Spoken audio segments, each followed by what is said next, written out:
Voici un homme chez qui Néhémie se rendit. Néhémie, malgré tout son esprit d'intransigeance, semble avoir été une âme très charitable.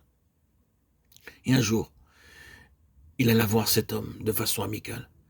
Cet homme fit semblant d'être son ami et très en souci à son sujet et lui dit: nous ferions mieux d'entrer dans le temple et d'y fermer la porte, parce qu'ils viendront te tuer. Mais Néhémie rétorqua: fuirais-je dans la maison de Dieu pour sauver ma vie? Je n'y entrerai pas. Après tout, c'était un faux ami. Dans l'entourage tout proche, un Judas. C'était un tel homme qui avait dit au Seigneur Jésus: à Dieu ne plaise, Seigneur, cela ne t'arrivera pas. Bien que ces paroles soient venues de façon audible par l'intermédiaire de Pierre, par personne d'autre que Pierre, le Seigneur dit immédiatement: arrière de moi, Satan, car tes pensées ne sont pas les pensées de Dieu, mais celles des hommes. Matthieu 16, 22, 23. Venant sous le couvert de dispositions amicales, c'est une suggestion de l'ennemi, afin de susciter la crainte. Néhémie met son doigt en plein sur la plaie. Il voulait nous effrayer. Si l'ennemi peut faire pénétrer la crainte, nous sommes défaits.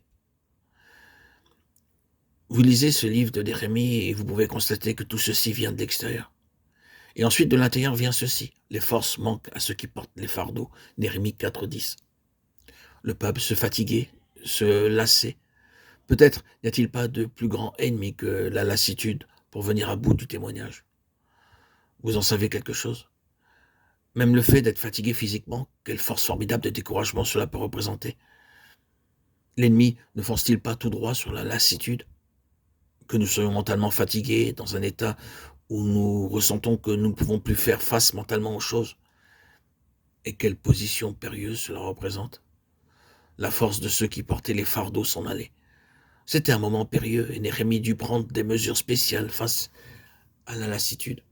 Non, soyez sur vos gardes, frères et sœurs en Christ. Ce n'est pas simplement l'ennemi qui vous rend là, qui vous fatigue, qui vous épuise, qui vous rend là. Quelquefois, il le fait. Je crois qu'une bonne partie de la lassitude est quelquefois due à son offensive, au fait qu'il nous met à bout. Mais parfois, il nous fait faire un tas de choses imprudentes que nous ne devrions pas faire, de sorte que nous nous lassons de notre propre faute. Il en tire ainsi un avantage pour lui-même. Mais que ce soit le cas ou non, souvenez-vous toujours que l'ennemi s'emparera de la lassitude pour vous empêcher de continuer, pour détruire votre témoignage. C'est un mouvement dangereux. Vous avez besoin de prendre des précautions spéciales dans un moment de lassitude. C'est la guerre. Et nous venons de saisir un peu la nature de cette guerre, les formes qu'elle prend. Mais vous remarquez que la sauvegarde de toute la guerre, de toute cette situation de guerre, était due, dans une très large mesure, à la vigilance soutenue. Si Sambala, Tobia et tout le reste avaient leur informateur secret au sujet de tout ce qui se passait à l'intérieur, et ils les avaient, Néhémie avait aussi des informations qui lui parvenaient. Il se maintenait très étroitement en contact avec ce qui se passait dans les rangs de l'ennemi, et sa vigilance soutenue associée au fait qu'il était en prière de façon persistante fut le secret de la victoire. Veillant à la prière, selon Éphésiens 6, 18. Ce n'est pas suffisant de prier, nous devons prier intelligemment, nous devons prier avec des informations, avec connaissance, discernement et perception, car ces choses constituent le nerf de la prière efficace. Ainsi, la victoire et le parachèvement du témoignage furent largement dus à cette vigilance à l'égard de la prière, en cherchant à chaque instant à se garder de façon appropriée de ce que faisait l'ennemi.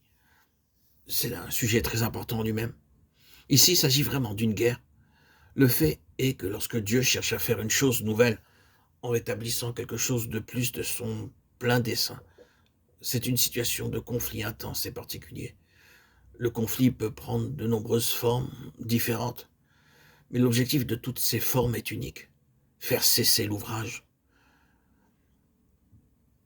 Que le Seigneur nous garde progressant jusqu'à la fin.